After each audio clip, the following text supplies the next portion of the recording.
There will be yoga class up to 7. Up to 7 o'clock, yeah, clear. Any Mridanga player here? Otherwise I can play Mridanga. Someone who can play?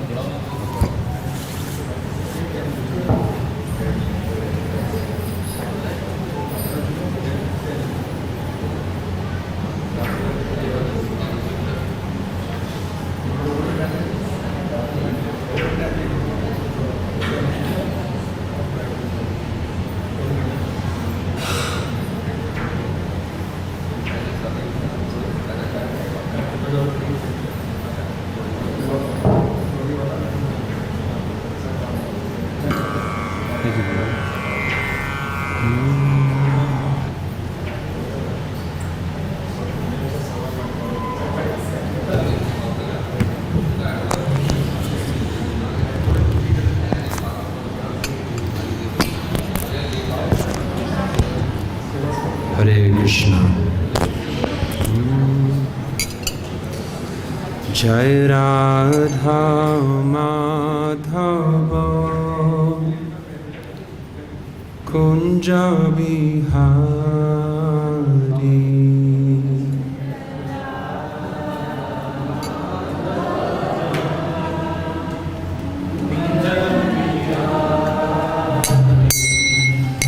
Jai Radha Madhava Kunja Bihari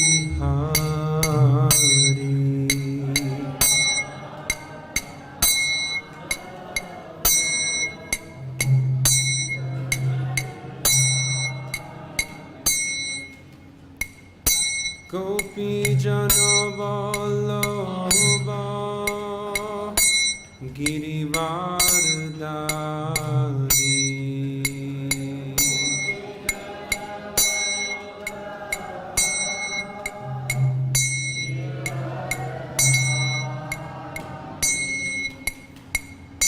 Gopi Jana Vallabha Girivardhari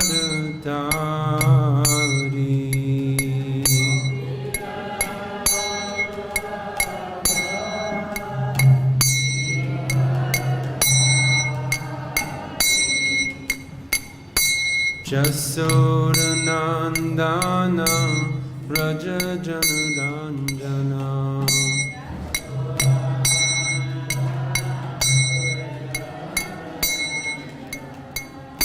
Jasodanandana Raja Janaranjana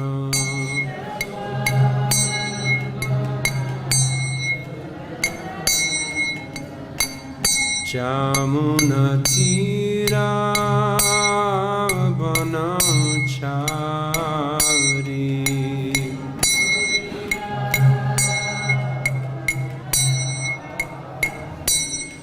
Jamuna Tira Banachari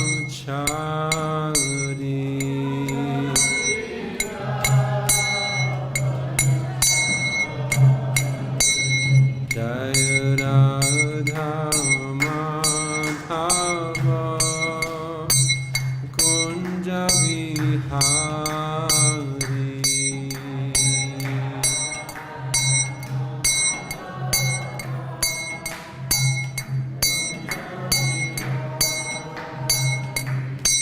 Jai Radha Madhava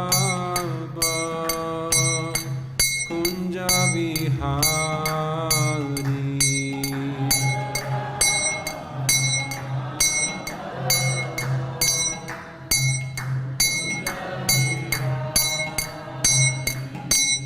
Gopi Jana Vallabha Girivardhari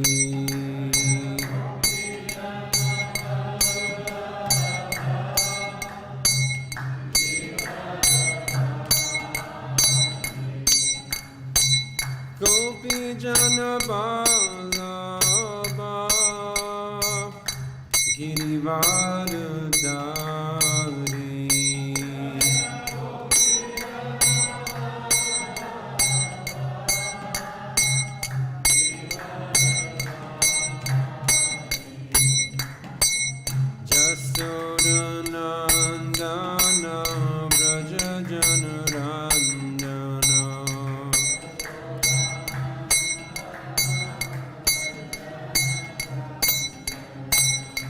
Jasodanandana Rajajana Ranjana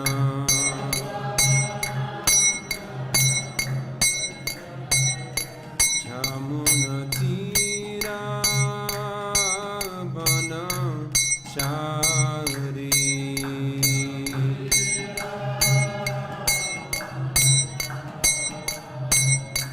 Jamunatira Bana Chari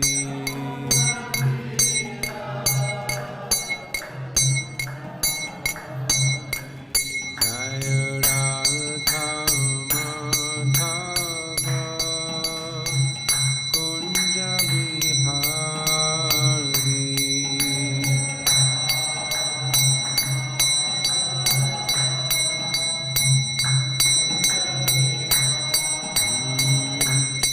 Hare Krishna, Hare Krishna,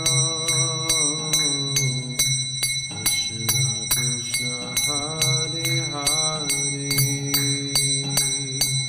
Hare Rama, Hare Rama, Rama Rama, Hare Hare. Hare Krishna, Hare Krishna, Krishna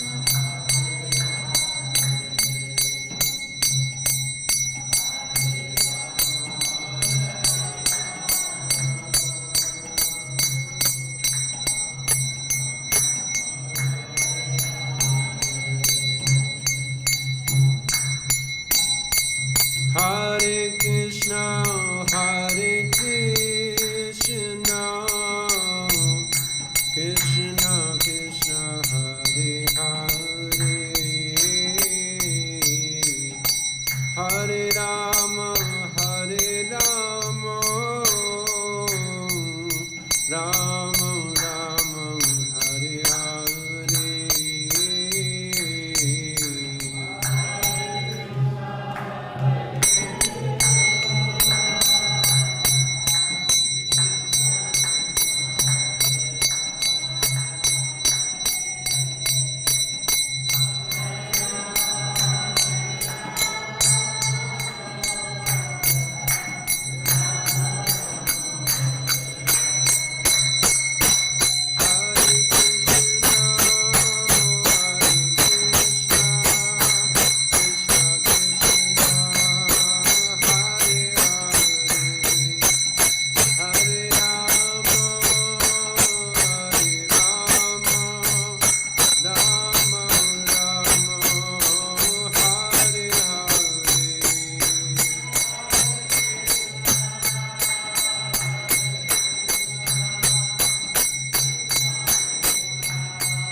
CC Krishna Balaram ki jai, CC Gornitai ki jai, Lalita Vishaka Devi, Radha Sham Sundar ki jai, Srila Prabhupada ki jai, Grantraj Srimad Bhagvadgita ki jai, Jai Nitai Go Premanandi Hari Bol.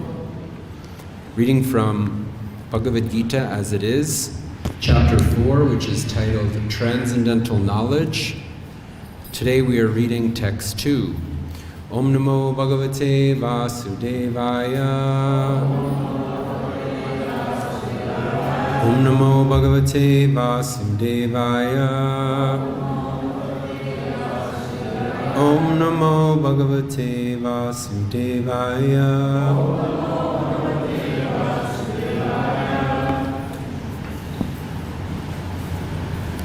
Evam parampara praptam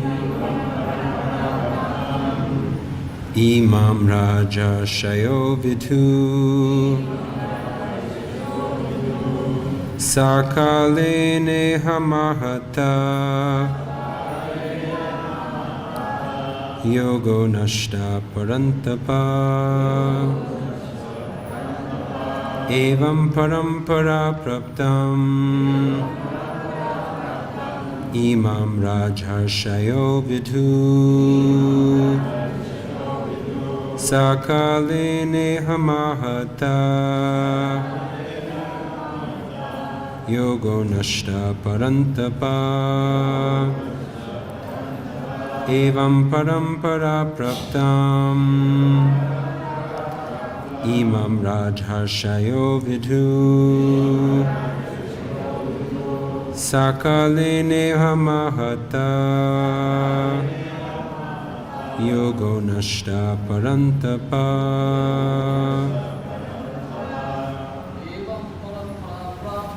evam parampara praptam imam rajharshayo vidhu sakale nehamahata yogo nashta parantapa evam parampara praptam imam rajharshayo vidhu sakale nehamahata yogo nashta parantapa evam parampara praptam imam rajharshayo vidhu sakale nehamahata yogo nashta parantapa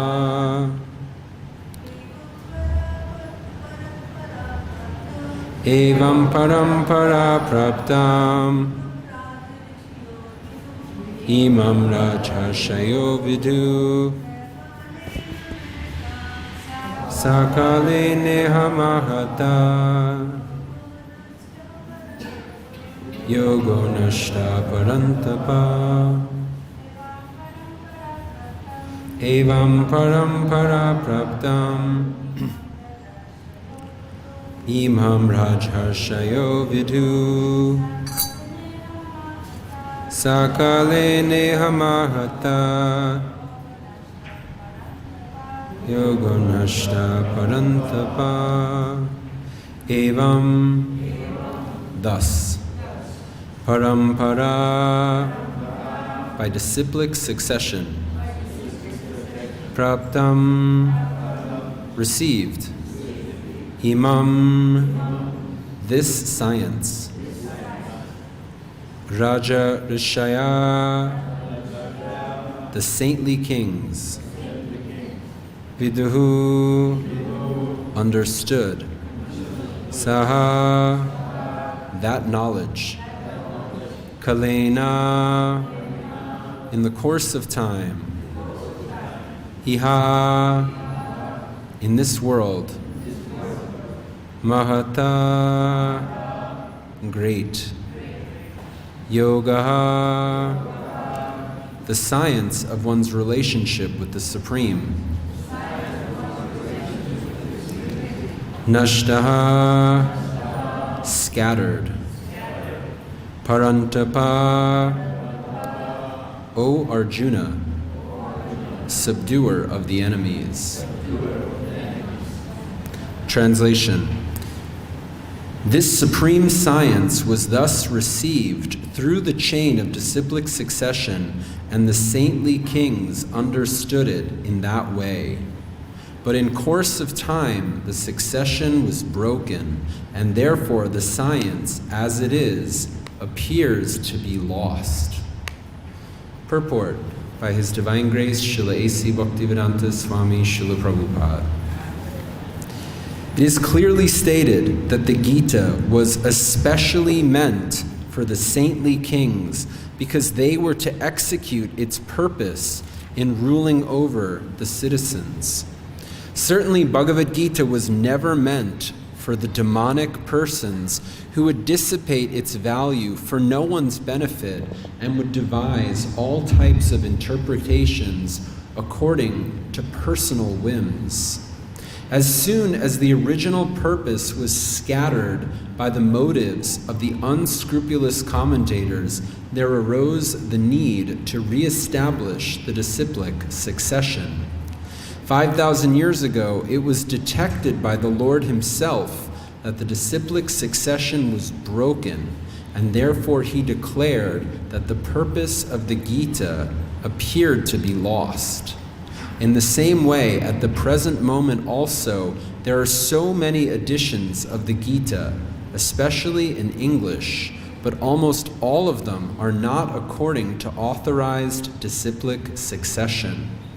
There are innumerable interpretations rendered by different mundane scholars, but almost all of them do not accept the Supreme Personality of Godhead, Krishna, although they make a good business on the words of Sri Krishna. This spirit is demonic because demons do not believe in God, but simply enjoy the property of the Supreme. Since there is a great need of an edition of the Gita in English, as it is received by the Parampara, disciplic succession system, an attempt is made herewith to fulfill this great want. Bhagavad-gita, accepted as it is a great boon to humanity. But if it is accepted as a treatise of philosophical speculations, it is simply a waste of time. Om Jnana-timirandasya Jnananjana Shalakaya Chakshuram Militam Yenam Tasmai Sri Gurave Namaha Si Chaitanya Manobhistam Stapitam Yena Bhutale Sayam Rupa Kadamayam Dadati Swapadantikam Vandeham Sri Guru Shri Yuta Padakamalam Shri Guru Vaishnavanscha Sri Rupam Sagrajatam Sahagana Raghunathan Vitam Tam Sajivam Sadvaitam Savadutam Harijana Sahitam Krishna Chaitanya Devam Sri Radha Krishna Padam Sahagana Lalita Shri Vishakanvitamscha Hey Krishna Karuna Sindhu Dinabandhu Jagatpate Gopesha Gopika Kanta Radha Kanta Namostute Tapta Kanchana Gaurangi Radhe Vrindavaneshwari Rishabhanu Sutta Devi Pranamami Hari Priye Panchakalpa Tarubhyascha Kripa Sindhu Vevascha Vatitanam Pavanebhyo Vaishnavebhyo Namo Namaha Jaya Sri Krishna Chaitanya Prabhu Nityananda Sri Advaita Gadadhar Shivasadi Gaura Bhakta Vrinda Hare Krishna, Krishna Krishna, Hare Hare, Hare Rama, Rama Rama, Hare Hare. Again, the translation. This supreme science was thus received through the chain of disciplic succession, and the saintly kings understood it in that way. But in course of time, the succession was broken, and therefore the science, as it is, appears to be lost.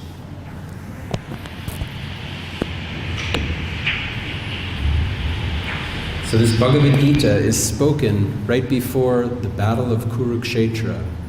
And the Battle of Kurukshetra is the culmination of the great story, the Mahabharata. In that story, we know there are the sons of Pandu and the sons of Dhritarashtra.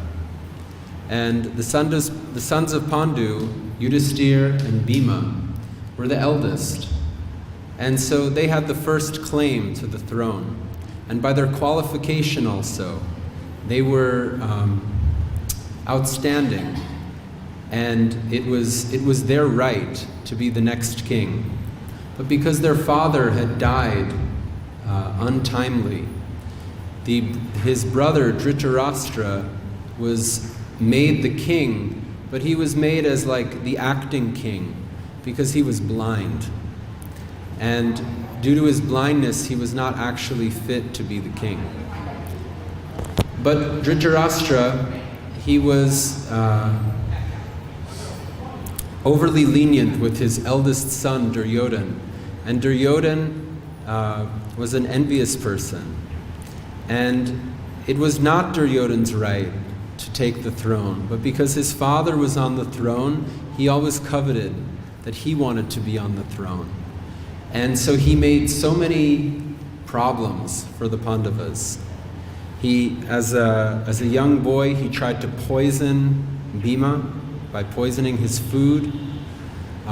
He tried to kill all of the Pandavas in a fire in the house of lac. And then finally, the kingdom of Hastinapur was divided into two. That consideration was made that, okay, let the Pandavas take half and let the sons of Dhritarashtra take half, and in that way we'll settle the conflict that is always arising between them. And when they had done that, the Pandavas were given the useless half of the kingdom. They were given the jungles and the forests, not the cities, not the developed places. They were given places that were basically uninhabitable. But the Pandavas were so highly qualified, so incredibly empowered, that they established the city of Indraprastha. Maharaj Yudhisthira, he conquered all the directions with the help of his brothers. They conquered Jarasandha. That story is there in the Krishna book. And then they had the Rajasuya sacrifice. And by having that Rajasuya sacrifice, it was established that Yudhisthira was the emperor of the whole world.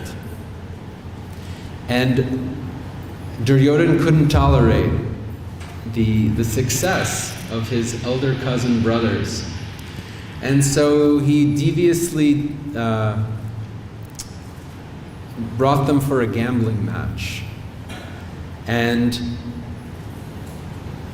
instead of personally wielding the dice, he had his uncle Shakuni, the brother of Gandhari. He was like considered, the greatest dice thrower of the time. All of these different characters, they had their different empowerments. Arjuna was the greatest archer and maybe the greatest warrior. Yudhisthira was empowered with all the qualities to be the greatest monarch. So this Shakuni, his special qualification was his dice throwing.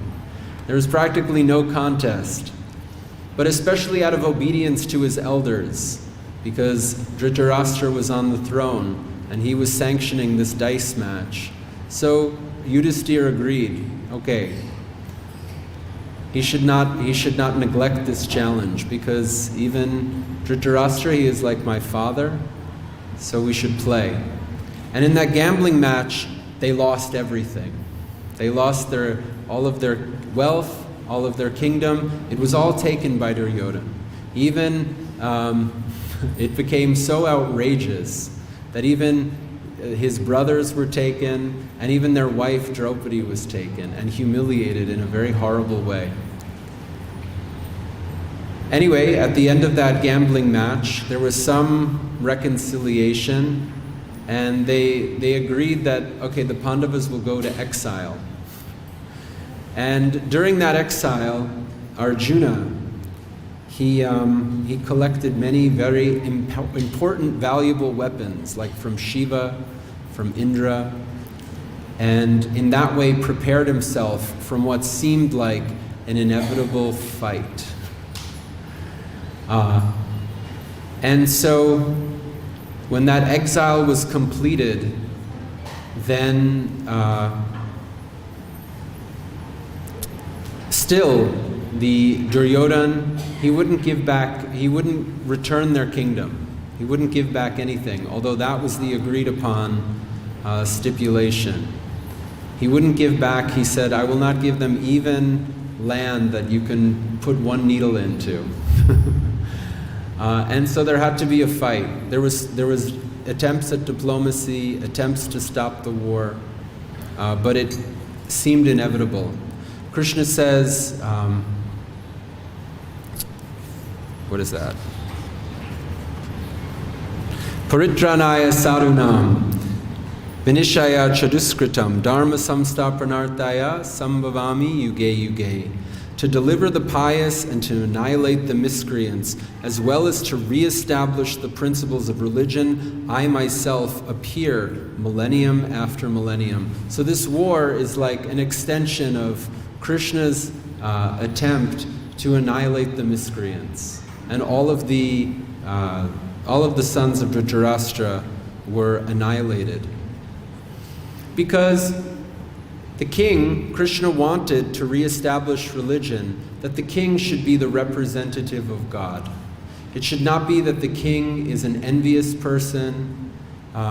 It should be someone that will represent God, that will represent religion, and that will create a favorable atmosphere among the citizens to progress towards the goal of human life, which is self-realization.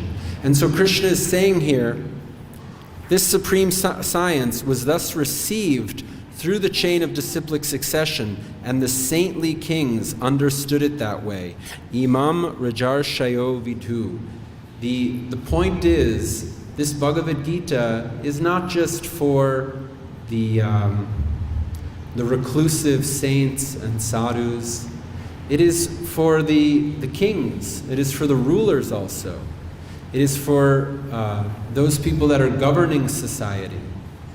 Prabhupada writes, it is clearly stated that the Gita was especially meant for the saintly kings because they were to execute its purpose in ruling over the citizens. So it was unacceptable that an envious person who is out for his own profit and aggrandizement, even at the great cost of others, that such a person like Duryodhana, that he should sit on the throne. It should be a saintly person, a saintly king, a self-realized person. He should be on the throne. There's a nice conversation Srila Prabhupada is discussing with India's ambassador to Sweden in 1973. This is a book called The Hare Krishna Challenge. And Srila Prabhupada is speaking. This conversation is titled The Secular State.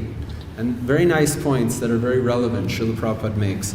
Srila Prabhupada says, in America and India and so many other countries all over the world, they have a, quote, secular state. The government leaders say they don't want to favor any particular religion, but actually they are favoring irreligion. So America, India, Srila Prabhupada is mentioning, they're considered as secular democracies, secular states. There should be a separation between the church and the state. That is what they say. And the point is that, religion can cause conflicts, so better the government have nothing to do with religion. But then Prabhupada is saying, but actually what ends up happening is that irreligion becomes favored and irreligion becomes promoted. So the ambassador says, well, we have a problem. We have a multi-religious society, so we people in government have to be careful.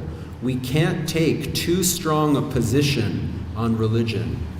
Srila Prabhupada says, no, the government must take a strong position.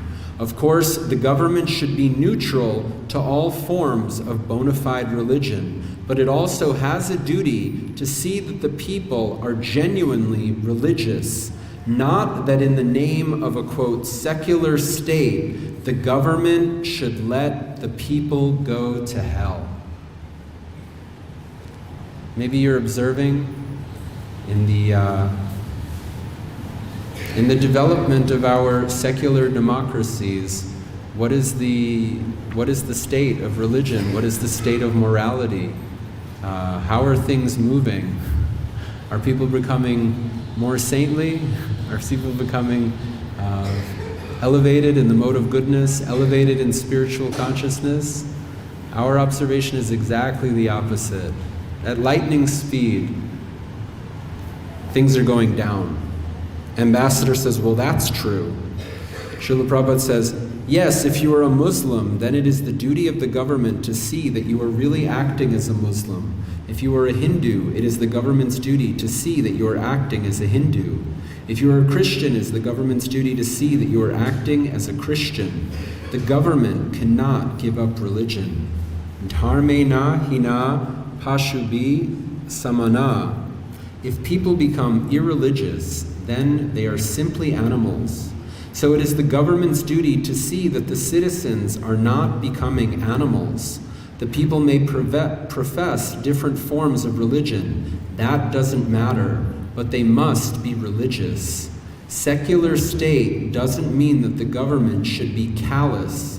Let the people become cats and dogs without religion. If the government doesn't care, then it isn't a good government.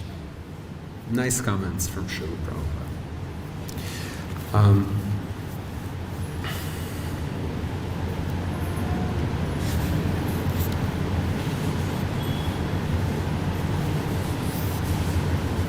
The thing is, unless you are actually following religious principles, you cannot possibly have good moral conduct. Bhagavatam says, one who has unflinching devotion to God consistently manifests all godly qualities, but one who has no such devotion must always be concocting schemes for exploiting the Lord's material external energy, and so he can have no good moral qualities whatsoever.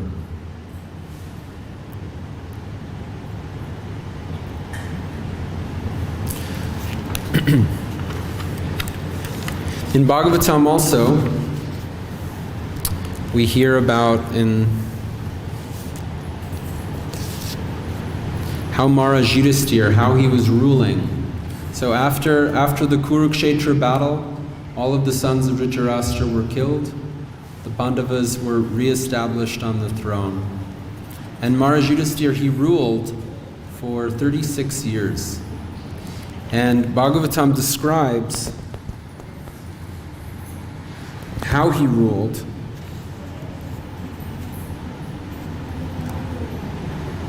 Maharaj Yudhisthira, after being enlightened by what was spoken by Bhishma Dev and Lord Sri Krishna the Infallible, engaged himself in matters of perfect knowledge because all his misgivings were eradicated. Thus he ruled over the earth and seas and was followed by his younger brothers. So after the war, Kurukshetra, millions of people were killed in that war. There's one purport in Srimad Bhagavatam, Srila Prabhupada says, I think 640 or 660 million people died at Kurukshetra. It may be a hard number to absolutely fix. There's different takes on that, but Srila Prabhupada writes something like that. So Maharaj Yudhisthira, just like Arjuna was confused about his duty before the war, Maharaj Yudhisthira also was confused about his duty after the devastating battle of Kurukshetra.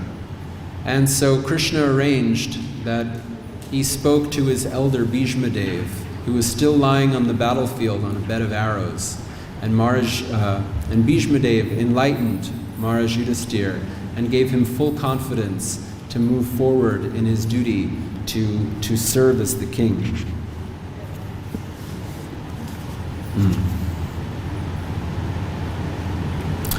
So Srila Prabhupada says something about the difference between the modern executive heads and the kings.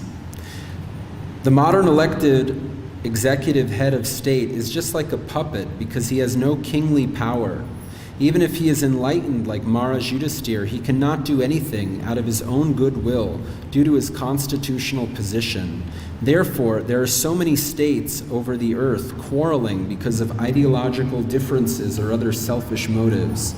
But a king like Maharaj Yudhisthira had no ideology of his own. He had but to follow the instructions of the infallible Lord and the Lord's representative and the authorized agent, Bhishma Dev.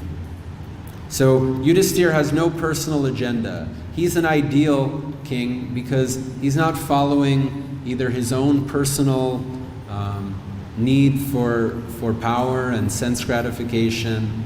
He's not following his own theories and ideas, just he's following the Supreme Lord. He is a saintly king that is taking direction from Krishna, taking direction from Shastra, and therefore his rule is perfect. It's when people mix in their own motives, their own ideas and interpretations, that's when the problems start. It is instructed in the Shastras that one should follow the great authority and the infallible Lord without any personal motive and manufactured ideology. Therefore, it was possible for Maharaj Yudhisthira to rule the whole world, including the seas, because the principles were infallible and universally applicable to everyone. The conception of one world state can only be fulfilled if we can follow the infallible authority.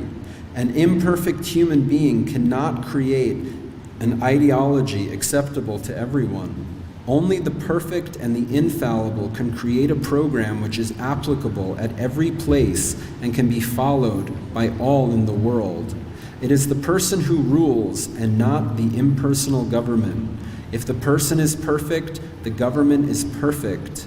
If the person is a fool, the government is a fool's paradise. That is the law of nature. There are so many stories of imperfect kings or executive heads. Therefore, the executive head must be a trained person like Maharaj Yudhisthira, and he must have the full autocratic power to rule over the world. The conception of a world state can take shape only under the regime of a perfect king like Maharaj Yudhisthira. The world was happy in those days because there were kings like Maharaj Yudhisthira to rule over the world. And then Bhagavatam describes, during the reign of Maharaj Yudhisthira, the clouds showered all the water that people needed, and the earth produced all the necessities of man in profusion. Due to its fatty milk bag and cheerful attitude, the cow used to moisten the grazing ground with milk. So,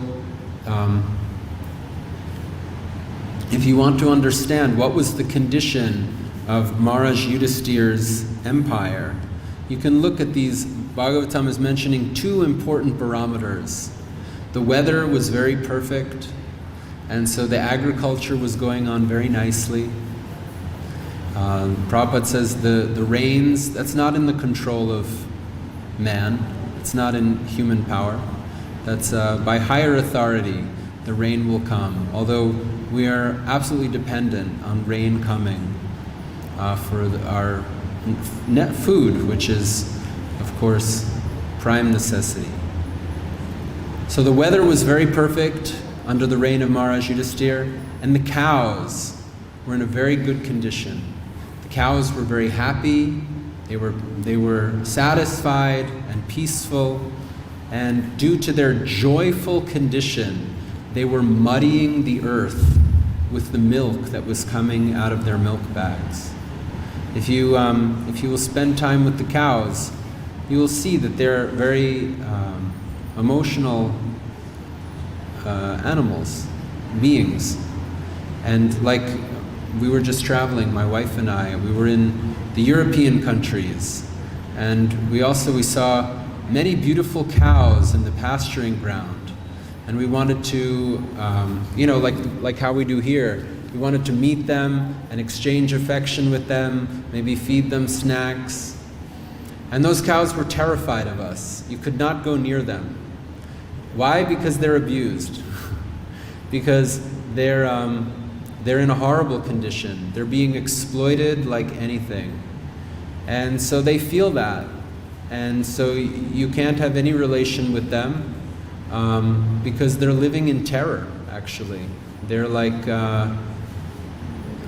they're practically just waiting to be shipped to the slaughterhouse. It's such a nasty, nasty, horrible situation.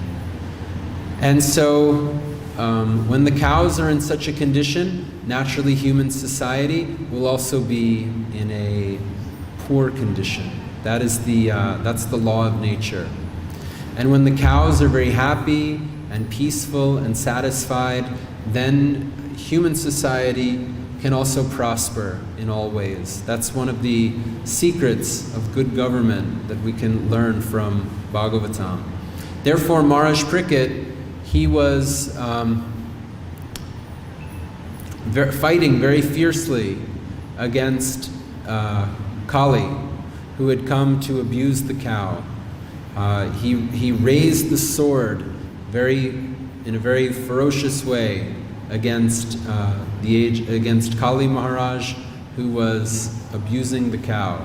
And so that is good leadership, that is good management, that's a good king. The cow should be protected always, and on that basis, human civilization can prosper.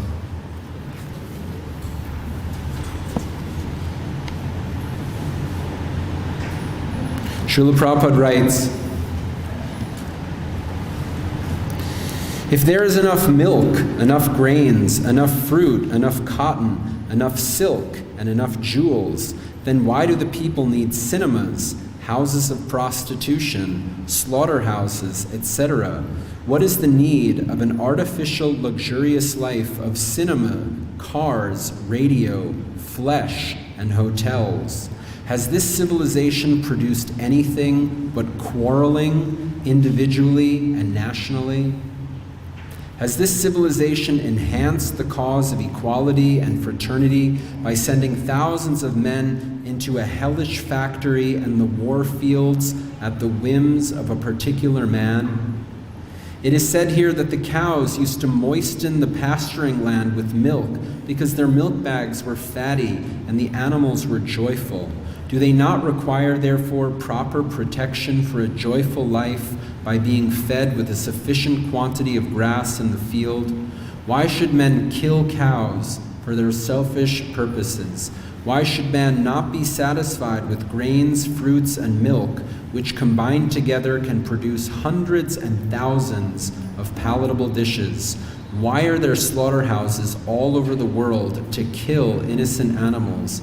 Maharaj Parikshit, grandson of Maharaj Yudhisthira, while touring his vast kingdom, saw a black man attempting to kill a cow. The king at once arrested the butcher and chastised him sufficiently. Should not a king or executive head protect the lives of the poor animals who are unable to defend themselves?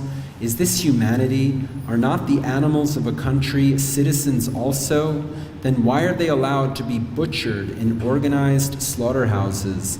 Are these the signs of equality, fraternity, and nonviolence?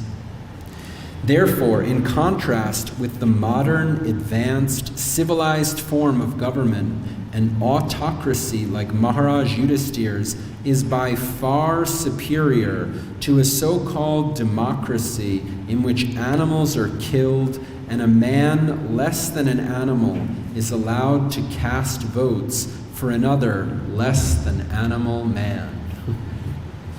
So, very strong words from Srila Prabhupada. There's comments where Srila Prabhupada was asked about voting in the modern democracy. And he would say, we should not vote for the rascals, we should not vote for the rogues. Who are the rogues? Those people who are eating meat, who are hunting women, who are taking intoxication, who are gambling. We should not give these people votes. Prabhupada said, if someone comes asking for your vote, the first question you should ask is, have you read the Bhagavad Gita? Even Gandhi read the Bhagavad Gita. Have you read the Bhagavad Gita? The saintly kings, they're meant to know the science of Sanatana Dharma from Bhagavad Gita. Do you know the Bhagavad Gita? If you don't, why should I give you my vote? Prabhupada would say like that.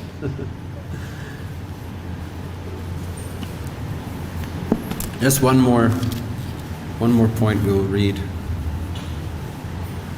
So we know that in Srimad Bhagavatam, the Kurukshetra war was so devastating. All of the sons of the Pandavas who might have inherited the throne, they were killed. Abhimanyu, the son of Arjuna, he died very valiantly in the Kurukshetra battle. He took a great risk and he was killed. And the 5 sleeping sons of Draupadi, Bhagavatam describes, on the final night of Kurukshetra, after Duryodhana was defeated, then in a very immoral act of revenge, Ashvatthama came to the camp of the Pandavas and he slaughtered everybody. It's against the rules of warfare to come to the enemy camp at night and wield weapons like that. It's absolutely against the rules of civilized warfare, and Ashvatthama did like that. And so all of the sleeping sons of Draupadi were killed, along with many others actually. And the one survivor was the son of Abhimanyu. And that is Maharaj Parikshit. Abhimanyu is the son of Arjuna. Right, so Parikshit was the one surviving. Right, he was protected by the Lord in the womb of Uttara. So before the battle, young Abhimanyu, who was a very young man, maybe less than 20 years old, he was married to Uttara, and Uttara was pregnant. And then Abhimanyu himself, he died in Kurukshetra. And He was not died, he was killed actually. I'm sorry? He was not died, he was killed actually. I don't understand. Say again? Abhimanyu was not died, he was killed. Yes, Abhimanyu was killed, that's right. Yes, he was killed. He died, he was killed, and he died. There's a difference? Anyway, he fought in the war and he was killed. That's right. And so, by cheating. That's right. That's right. It was immoral how Abhimanyu was killed in the war. So Parikshit was the survivor, and he became the emperor after Yudhisthira, the grandson. So Parikshit is the grandson of Arjuna.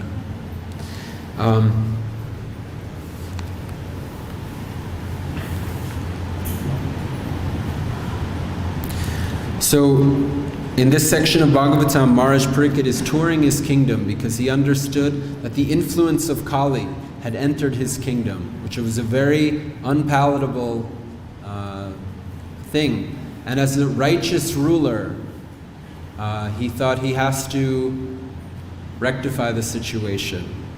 Maharaj Parikshit, who could fight 1,000 enemies single-handedly, thus pacified the personality of religion and the earth. Then he took up his sharp sword to kill the personality of Kali, who is the cause of all irreligion.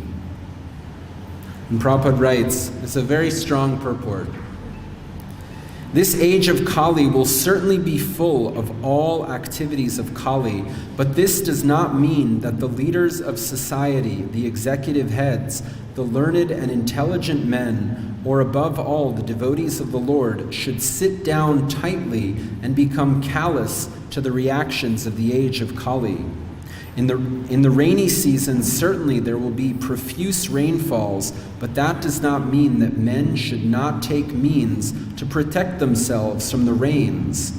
It is the duty of the executive heads of state and others to take all necessary actions against the activities of Kali or the persons influenced by the age of Kali. And Maharaj Parikshit is the ideal executive head of the state, for at once he was ready to kill the personality of Kali with his sharp sword. The administrators should not simply pass resolutions for anti-corruptional steps, but they must be ready with sharp swords to kill the persons creating corruptions from the angle of vision of the recognized Shastras. The administrators cannot prevent corrupt activities by allowing wine shops. They must at once close all shops of intoxicating drugs and wine and force punishment, even by death, for those who indulge in habits of intoxication of all descriptions. That is the way of stopping the activities of Kali as exhibited herein by Maharaj Parikshit, the Maharatha, the one who can fight with many thousands at the same time. So,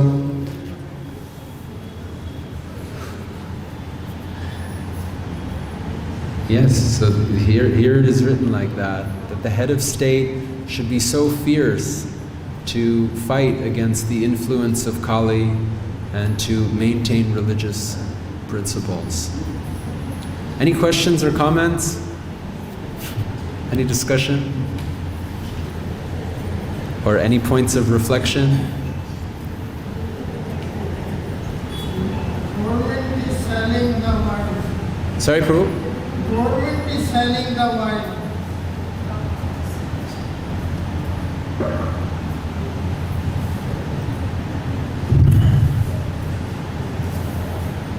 Government is selling the oil. Wine. Government is selling the wine. Right. So Kali is not just in the state. The head of the state is also number one rascal, rogues, bogus people, purveyors of irreligion, purveyors of Kali Yuga. Very horrible condition. The success of the Krishna consciousness movement will be when we can also produce Arjunas and Yudhistirs and Maharaj Parikshit, people, qualified men like this, who can be righteous rulers and leaders to control society in accordance with Sanatana Dharma. Yes, Mataji?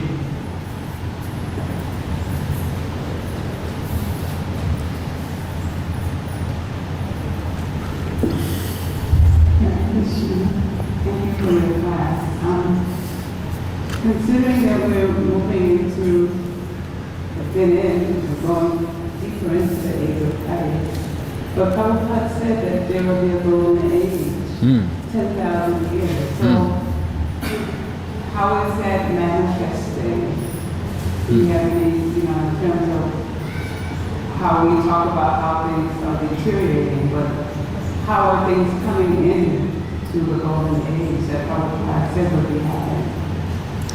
Well, individually and collectively, as devotees are taking more and more shelter, surrendering to the Lord, taking shelter of the holy name, taking shelter of our Shastra, progressively following the path of Sanatana Dharma, to that extent it's a golden age. So we can feel that individually and collectively, how people are taking to Krishna consciousness, that's golden. So that means that for us as devotees, then our chanting, our prasad distribution, our preaching, bringing more people in, as we can see in this temple here, where more people come, then that brings in the golden age. Yeah. That's what you're saying. Yeah. What do you think? Yes. Thank you. Thank you for your thoughts. Hare Krishna, thank you.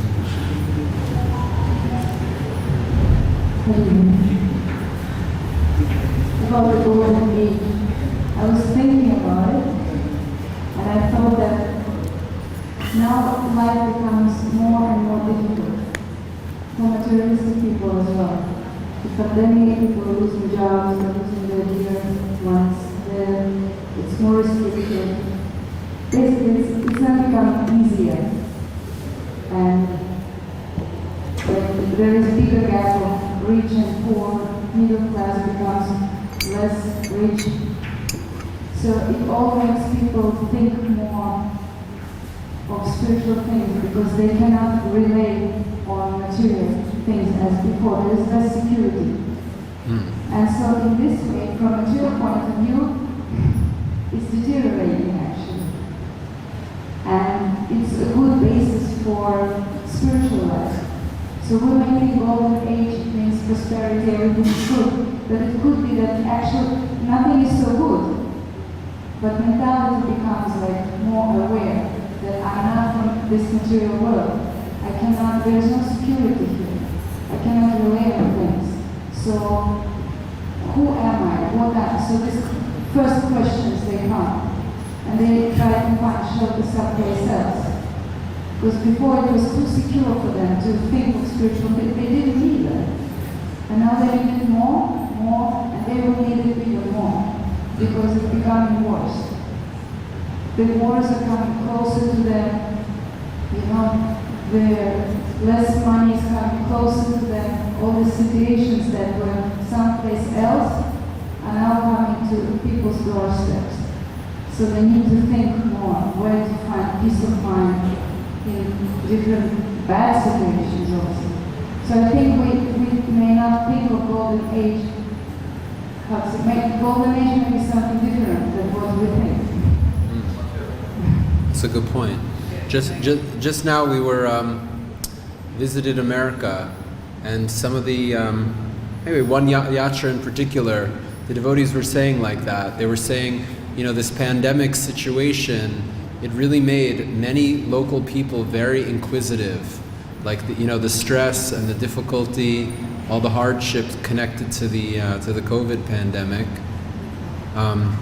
made a lot of people that you might otherwise think like, you know, they probably wouldn't be interested in Krishna consciousness. So many people were coming to the temple, were interested, they were inquiring, you know, what do the devotees have to say, like that. So I think it's very true what you said. Okay, 7 o'clock, maybe we'll leave it there. Thank you so much for your attention. Grantaraj Srimad Bhagvadgita ki jai, Srila Prabhupada